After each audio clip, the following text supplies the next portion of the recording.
As of this afternoon, the Palisades fire, which we are right now on the northern edge of, is the one that concerns fire crews most. Obviously, they are battling all the fires that are going on. You can see a helicopter that's used to drop water flying over this area. We're in Topanga right now. And what is happening here is there are two smaller fires which are moving up this hill and have been over the last hour or so. The firefighters here have been watching this, just tracking its progress as they prepare. Over the ridge, there is a community. There's a residential community. There's homes. That is, of course, what they are trying to defend. This is just one small part of the Palisades fire, obviously. But what they are trying to do for the entire Palisades fire is use bulldozers, in some cases using shovels, whatever they can to build a perimeter around the fire. So we've seen three drops from these helicopters of water just on this one spot in the last 10 minutes. There's a number of helicopters with water circling, trying to find the best locations for them to actually put down some water.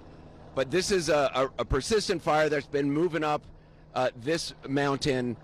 It looked like the helicopters had put it out, but it keeps flaring up again. There's also spotter aircraft, spotter helicopters, which go around trying to assess where it is they should put water down. Over on this ridge, a large crew of firefighters, those are actually inmates who have volunteered to learn firefighting skills. They are working, clearing. You see the road they're on. That's a road likely created by bulldozers earlier to kind of create a fire line. They are now widening that road, clearing out more underbrush, and then they will move to other locations. But this is a very active spot. This is the northern edge of the Palisades fire. And there are certainly, because the wind has died down today, they're able to get a lot more air assets in the sky and a lot more water coming down.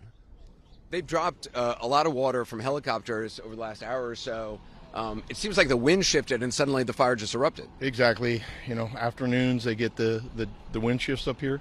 So that's exactly what's happened, and they had to vacate the line that we thought we were going to put in. So back to a contingency line, come down around these houses and just try to cut this bowl off. You guys are doing incredible work. Is this the worst you've seen? We're from Northern California, so this is a little bit different down here. There's another fire now. There's a residential community right over here, but there is another fire, as you can see, on the other side of it.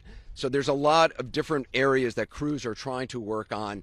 They're trying to kind of build a defensive perimeter around the entire part of this northern edge of this fire. But it is a very dynamic situation. It is changing. The good news is the wind has died down. They're able to get a lot of these air assets, but you know, just watching this one little tiny part of the Palisades fire, seeing numerous water drops on it, and yet the fire comes back. So it's a very tough battle right now. This is your house. This is our house. Yeah, we bought it in 2013, and we lived here for 11 years. And we moved last year, but we rented it out as an investment property.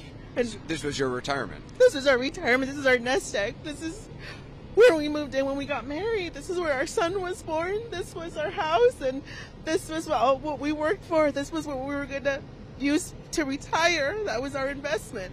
You just got here. Did you know that it had?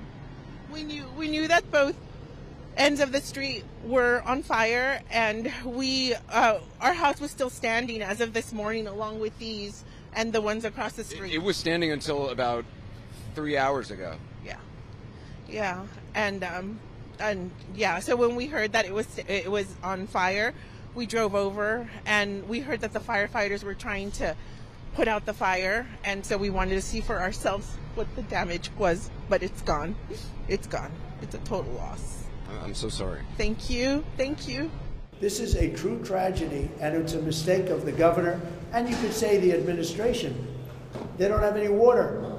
They didn't have water in the fire hydrants. The governor has not done a good job. With that being said, I got along well with him when he was governor. We worked together very well, and we would work together. I guess it looks like we're going to be the one having to rebuild it. The devastating wildfires in Los Angeles reviving Donald Trump's feud with California Democratic Governor Gavin Newsom.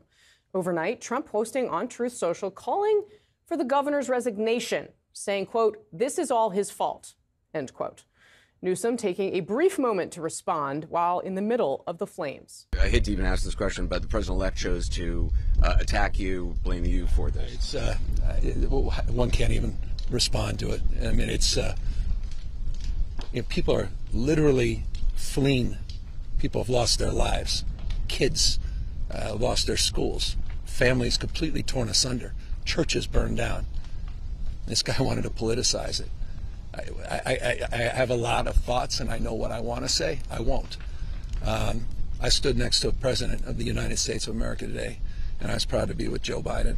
And he had the backs of every single person in this community. He didn't play politics, didn't try to divide any of us.